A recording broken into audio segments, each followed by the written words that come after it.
দেখুন, আসল তৃণমূল কারা? এই দ্বৈরথের মধ্যেই ফের নিজেদের আসল তৃণমূল বলে দাবি করল ঋতব্রত শিবির। অরূপ রাই দলের চেয়ারম্যান, তার বাইরে কেউ নিজেদের অফিস বেয়ারার বলে দাবি করলে তা সম্পূর্ণ বেআইনি দাবি ঋত শিবিরে। এই অল ইন্ডিয়া তৃণমূল কংগ্রেস যার চেয়ারপারসন অরূপ রায়, তা বাদ দিয়ে কেউ যদি কোথাও নিজেদের অল ইন্ডিয়া তৃণমূল কংগ্রেসের অফিস বেয়ারার বলে দাবি করেন, সেটা অবৈধ, ইললিগাল এবং রেস্ট্রেইনড করা যাবে না। একদম ক্যাটেগরিক ইংরাজি শব্দের যে ইমপ্লিকেশন দাঁড়ায়, দে আর রেস্ট্রেইন। কিসের থেকে restrain? From interfering with the administration of the party. Party চালাবার ক্ষেত্রে কোনো ধরনের ইন্টারফেয়ারেন্স অ্যাডমিনিস্ট্রেশনের ক্ষেত্রে পার্টির, সেটা অবৈধ, করা যাবে না। ডিরেকশন দেয়া যাবে না। Issuing direction or appointments in the name of the party, পার্টির নামে কোনো ধরনের ডিরেকশন দেওয়া যাবে না, কোনো ধরনের অর্ডার ইস্যু করা যাবে না।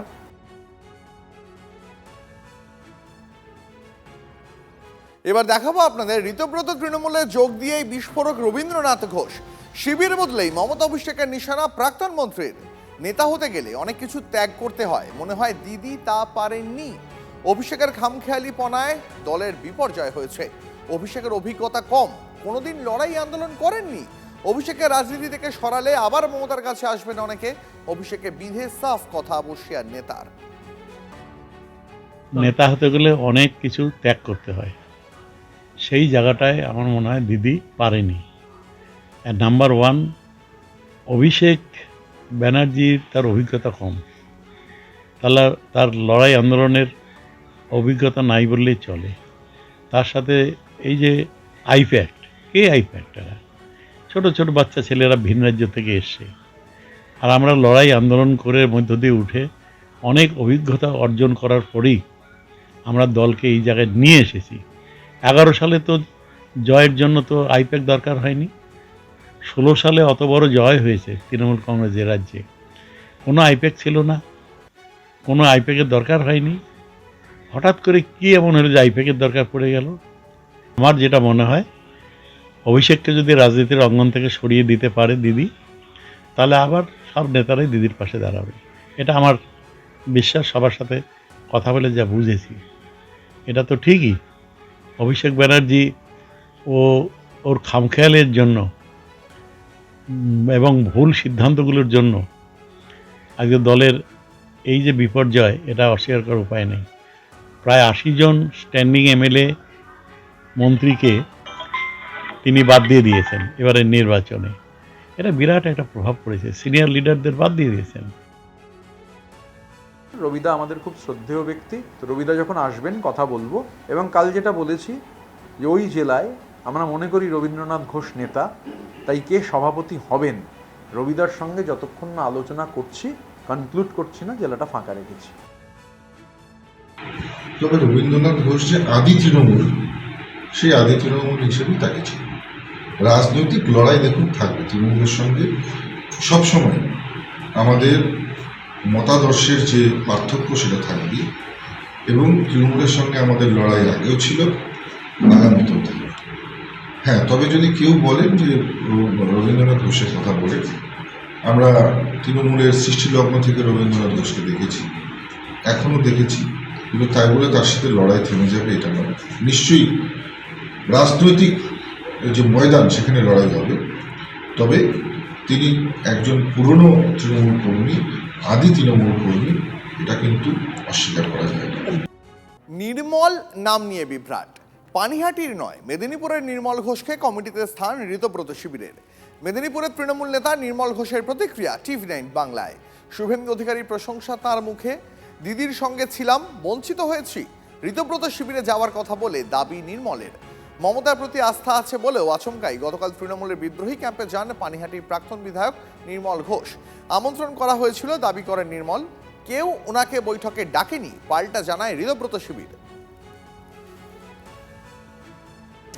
এটা রাজ্য কমিটি বলবে।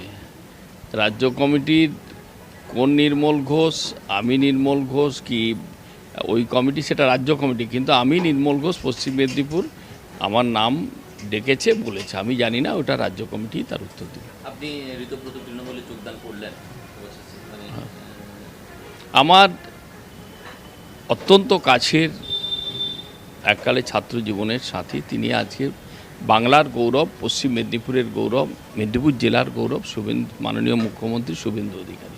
তার উন্নয়নের সাথে আছি, তার পাশে আছি এবং এখানে যারা নেতৃত্ব বিজেপির সম্মানীয় যারা নেতা দিলীপ ঘোষ থেকে আরম্ভ করে সরকারি দলের উন্নয়নের পাশে থেকে আমরা সেবামূলক কাজের সঙ্গে জড়িয়ে হয়ে থাকতে চাই। শুধুমাত্র কি মানুষের স্বার্থে কাজ করার জন্যই এই সিদ্ধান্ত? সিদ্ধান্ত আমি তো আগেই বলেছি যে তৃণমূলের আমাকে দিদির সঙ্গে ছিলাম, যেভাবে আমরা বঞ্চিত হয়েছি আমি আগেই বলেছি, এটা নিয়ে আমি বলতে চাই না। তার ফলেই আবার মানুষের সাথে কাজ করার জন্য আবার এখানে কাজ তো করবই, কাজ তো আমরা করি, লড়াই করে সিপিএমের বিরুদ্ধে লড়াই করেছি, আর এখানে তো কাজ করতেই চাই। আগামী দিনে কি বিজেপিকে দেখতে পারি আপনার? এটা ভবিষ্যৎবাণী যেভাবে যা করবে, কিন্তু দল আমরা লড়াই করে দল করেছি ছাত্র জীবন থেকে, প্রথম জীবনে কংগ্রেস, ছাত্র, যুব ইত্যাদি। অতএব ভুল ত্রুটি হলে নিশ্চয়ই সরকারের সমালোচনা করবেন। সেটা দল করবে, দলের নেতৃত্ব আছে মাথার উপরে, তারাই করবে।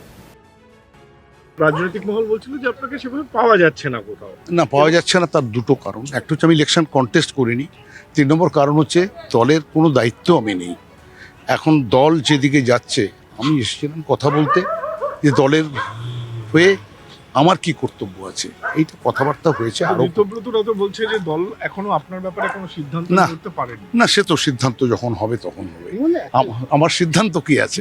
আমি এসেছি, আমন্ত্রণ করেছি, এসেছি, আর সিদ্ধান্তর কিছু নেই। সিদ্ধান্ত একটা বিষয়, সেটা হচ্ছে আপনার এবং আপনার ছেলের নামে একটি লটারি মামলায় কেস হয়েছে। আমি জানি না সেগুলো। আমার তৃণমূলে জায়গা পেলেন না পেলেন না কোথায় এইখানে সে তুমি ভেবে দেখো। মমতা বসু নেই, এটা কে বললো? কার সাথে আছে? এটা প্রেস বলতে পারে যে মমতা ব্যানার্জির সঙ্গে নেই। তাহলে আপনার ঘনিষ্ঠ কি কাউন্সিলরকে গ্রেফতার করেছে পুলিশ? সে গ্রেপ্তার পুলিশের কাজ পুলিশ করছে, সারা পশ্চিমবাংলায় করছে, এখানে তো নয়। না, কিন্তু কথাটা হচ্ছে একটা জিনিস কানে বাজবে। বিরোধী দলে আমার আপনি নতুন কর্তবার্তা তৃণমূলে যখন এলেন। দেওয়ার তখন দেবে। আপনি সিনিয়র মানুষ, নতুন তৃণমূল যেটা নতুন করে শিবির তৈরি হচ্ছে, আপনি এলেন। তারা বলছেন যে আপনাকে নিয়ে তারা সিদ্ধান্ত এখনো নিয়ে কি সিদ্ধান্ত নেবেন, কে নেবেন, যখন হবে তখনই তো আপনারা ভাই জানতে পারবেন। আজকে আলোচনা হয়েছে, কি হয়েছে সেটা পার্টির ব্যাপার। আপনাকে নাকি এলাকায় পাওয়া যাচ্ছে না বলে অভিযোগ সে যে সে হোক। দেখুন, নির্মল ঘোষ মেদিনীপুরের, উনি আমাদের সাথে আছে, আর পানিহাটি নির্মল ঘোষ একই নাম, তো কনফিউশনটা হয়ে যাচ্ছে।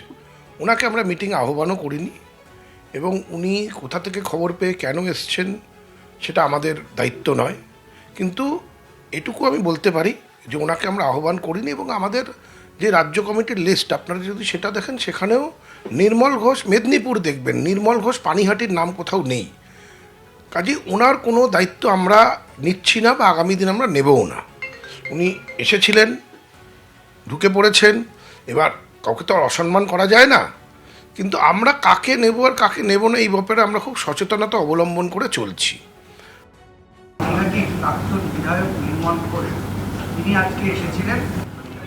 ওনার ব্যাপারে কোনো সিদ্ধান্ত হয়নি, উনি এসেছিলেন, কিন্তু কোনো সিদ্ধান্ত আমরা এখনো গ্রহণ করিনি। না, আমরা আপনাকে ক্যাটেগরিক্যালি বললাম। আমি দেখুন, নির্মল ঘোষের নাম যখন বলেছি, আবার উল্লেখ করে দিয়েছি পশ্চিম মেদিনীপুর, যাতে কোনো সংশয়ের অবকাশ না থাকে। আপনি যার কথা বলছেন তার সম্পর্কে কোনো সিদ্ধান্ত গৃহীত হয়নি, আমরা কোনো আলোচনা করিনি। তিনি এসেছিলেন। যে মিটিংয়ে যাই, যেখানেই যান, যদি তার বিরুদ্ধে কোনো কমপ্লেন আছে, কোনো ইলিগাল কাজ, ক্রিমিনাল অ্যাক্টিভিটি আছে, পুলিশ তার বিচার করবে। বাকি কারোর সঙ্গে আমাদের কোনো শত্রুতা নেই। মমতার হাত ছাড়তেই কেষ্ট, বালু, নির্মল ঘোষদের চোর বলে আক্রমণ করলেন বন্দ্যোপাধ্যায়। কালীঘাট তৃণমূলের সাংসদের হুঙ্কার, লড়াই এবার ঋতব্রত শিবিরের নাম লেখানো চোরদের বিরুদ্ধে। জীবনে কোনোদিন একটা পয়সা কারো কাছ থেকে নিই, কেন আমি চোর শুনবো? এই অনুব্রত মণ্ডল, সুদীপ্ত মল্লিক, নির্মল ঘোষ, এদের মতো লোকের কেন শুনবো? তবু শুনেছি। আর তাদের বিরুদ্ধে লড়াই আমার, সেই চোর ডাকাত গুলোর বিরুদ্ধে লড়াই, যারা শুভেন্দু অধিকারের আশীর্বাদে আরো বড় ডাকাত তৈরি হতে চলেছে, আরো বড় চোর তৈরি হতে চলেছে। শুভেন্দু অধিকারের আশীর্বাদে, ঋতব্রত ব্যানার্জির সাহায্যে তাদের বিরুদ্ধে লড়াই। পলাতক তৃণমূল নেতাকে আরামবাগ সাংগঠনিক জেলার সভাপতি করল ঋতব্রত তৃণমূল। তৃণমূল নেতা উত্তম কুণ্ডু তারকেশ্বর পুরসভার প্রাক্তন চেয়ারম্যান। পালা বদলের পর তারকেশ্বর পুর বোর্ড ভেঙে যায়, প্রশাসক বসায় সরকার। তারপর থেকেই খোঁজ নেই উত্তমের।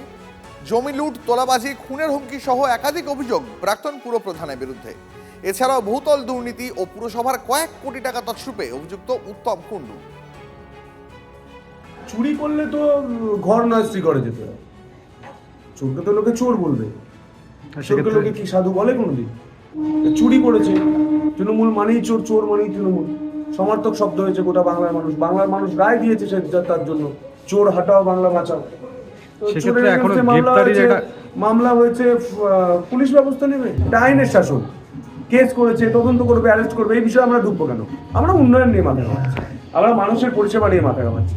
আমরা ভাবছি আগামী দিনে তারকেশ্বরে কি আরো ডেভেলপমেন্ট করা যায়। শ্রাবণী মেলা নিয়ে আমি ব্যস্ত, আপনি দেখতে পাচ্ছেন।